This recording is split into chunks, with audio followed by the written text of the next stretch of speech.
Hello everyone. चलिए आज हम लोग जानते हैं दो रेशनल नंबर के बीच में हम कैसे रेशनल नंबर निकाल सकते हैं। ठीक है, क्लास 9th का ये पहला चैप्टर है। तो सबसे पहले हम जानने का प्रयास करते हैं कि दो रेशनल नंबर हम लोग ऑलरेडी पढ़ चुके हैं कि दो रेशनल नंबर होता क्या है, ये हम लोग ऑलरेडी पढ़ चुके हैं। आज केवल ये जान रहे हैं कि दो रेशनल नंबर के बीच में हम लोग रेशनल नंबर फाइंड कैसे करेंगे। तो सबसे पहली बात आपको ये ध्यान में रखना होगा कि जैसे कोई क्वेश्चन पूछ देता है कि 1 और 2 के बीच में कितने रेशनल नंबर हो सकते हैं, तो ये आपको पता होना चाहिए कि दो रेशनल नंबर के बीच में इनफिनाइट रेशनल नंबर लाई करता है।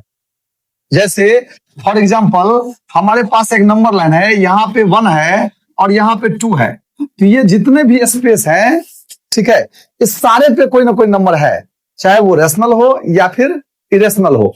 तो 1 और 2 के बीच में हम इनफिनाइट रेशनल नंबर लिख सकते हैं।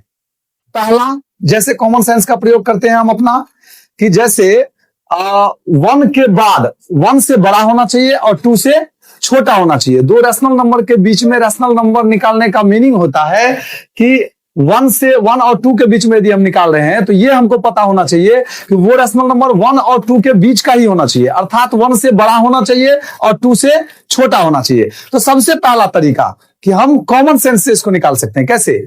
जैसे 1 और 2 के बीच में आप पॉइंट पढ़े होंगे, तो पहला किसी भी नंबर को 10 भागों में डिवाइड लगाया जाता है, यानी आप पहला 9 गो रेशनल नंबर लिख सकते हैं। 1.1, 1.2, 1.3, 1.4, 1.5, 1.6, 1 ये एंड सो ऑन, ये चला गया 1.9 तक।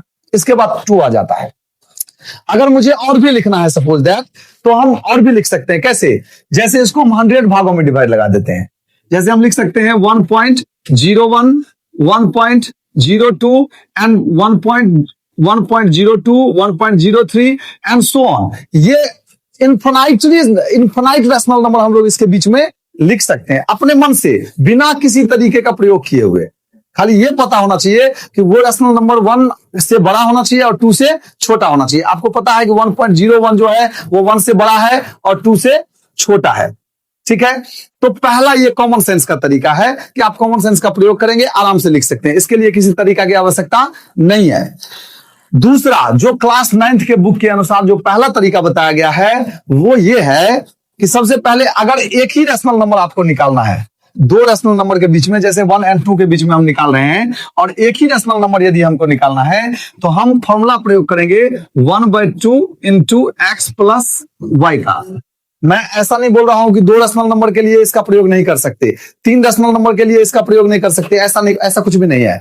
हम जितना भी निकालना चाहे इस फॉर्मूला का प्रयोग कर सकते हैं। जैसे मैं यहीं पे आपको निकाल के दिखा रहा हूं, 2 भी निकाल के दिखा रहा हूं। जैसे पहला 1/2 इंटू 1 प्लस 2, ये x हो गया हमारा और ये y हो गया। अब 1/2 ये हो गया 1 प्लस 2 कितना 3, यानी 3/2। इसका मीनिंग होता है कि 1 और 2 के एग्जैक्ट बीच में आ गया, यानी 3/2 जो होगा वो यहां पे लाई करता है। अगर हमको 2 निकालने हैं तो हम इसके बीच में निकाल सकते हैं।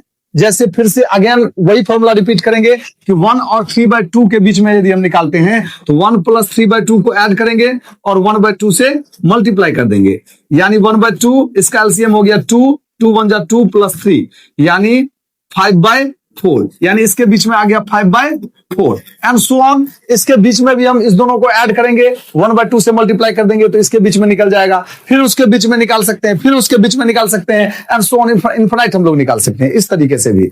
लेकिन इसमें आपको नोटबुक ज्यादा खर्च होगा, टाइम भी ज्यादा लगेगा, प्लस कहीं एक माइनस प्लस गलती तो सब गलती। ठीक है, तो इसके लिए एक दूसरा तरीका बताया गया जो आप क्लास 8 में भी पढ़े होंगे, क्लास 7 में भी पढ़े होंगे, कि पहले आपको क्या करना है कि यदि डिनोमिनेटर बराबर नहीं है, ऐसे स्थिति में यहां तो हमको पता है कि 1 और 2 के बीच में निकालना है, तो 1/1 एंड 2/1 लिख सकते हैं। अगर ये कोई फ्रैक्शन दिया गया है तो डिनोमिनेटर बराबर होनी चाहिए। अगर डिनोमिनेटर बराबर नहीं है तो आप जानते हैं कि लाइक फ्रैक्शन में उसको कन्वर्ट कर लिया जाता है। यहां हमारा लाइक फ्रैक्शन है ही, तो अगर मुझे 5 रेशनल नंबर निकालना है तो हम एक ज्यादा यानी 6 से ऊपर और नीचे मल्टीप्लाई कर देते हैं। यहां भी 6 से मल्टीप्लाई कर देते हैं, ये हो गया 6/6 एंड 2 6 जा 12/6। आप जानते हैं कि किसी फ्रैक्शन को ऊपर और नीचे सेम नंबर से मल्टीप्लाई किया जाए तो उसके आंसर में कोई चेंज नहीं आती है। तो यदि मैंने 6 से मल्टीप्लाई किया तो इसके आंसर में कोई चेंज भी नहीं आया और मेरा काम भी हो गया। अब इसके बीच में एग्जैक्ट 5 गो रेशनल नंबर आ गया। कौन कौन सा? 7/6, 8/6, 9/6, 10/6 एंड 11/6। ठीक है, एक तरीका ये है। एक तीसरा तरीका भी है जो आपको क्लास 9th के RS अग्रवाल में बताया गया है, बुक में बताया गया है, RD शर्मा में भी बताया गया है कि जैसे पहले डिफरेंस निकाल लेते हैं D। ठीक है, तो D इक्वल टू होता है y minus x by n plus 1। अब ये y और x क्या है, n क्या है? तो y इसमें से जो छोटा नंबर है वह y है, सॉरी x है, और बड़ा नंबर जो है वो क्या है, y है। और यदि मुझे 5 रेशनल नंबर निकालना है तो n हो गया हमारा 5। ठीक है, तो यहां पे यदि मैं इसी का निकालता हूं इसके बीच में तो 2 माइनस 1 ऊपर में करेंगे और 5 निकालना है तो यहां पे n के जगह पे हम 5 का इस्तेमाल करेंगे, 5 प्लस 1, यानी ये कितना आ गया 1/6। अब जो फॉर्मूला बनता है कि 5 गो रेशनल नंबर आपको निकालना है, ये आता है x plus D, x plus 2d, x plus 3d, and ये जितना निकालना है वहां तक जाता है, यानी x प्लस 4d और x प्लस 5d। अब इसमें आप वैल्यू सेट कर दीजिए। x हमारा कौन सा नंबर था, छोटा वाला नंबर था, यानी 1 प्लस d हो गया 1/6। इसको यदि सोल्व करेंगे तो ये आ गया 7/6। सेम टू सेम मैच कर गया है।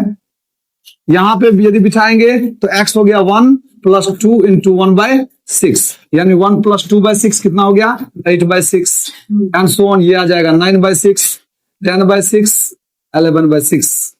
ठीक है, थैंक यू, आज के लिए इतना।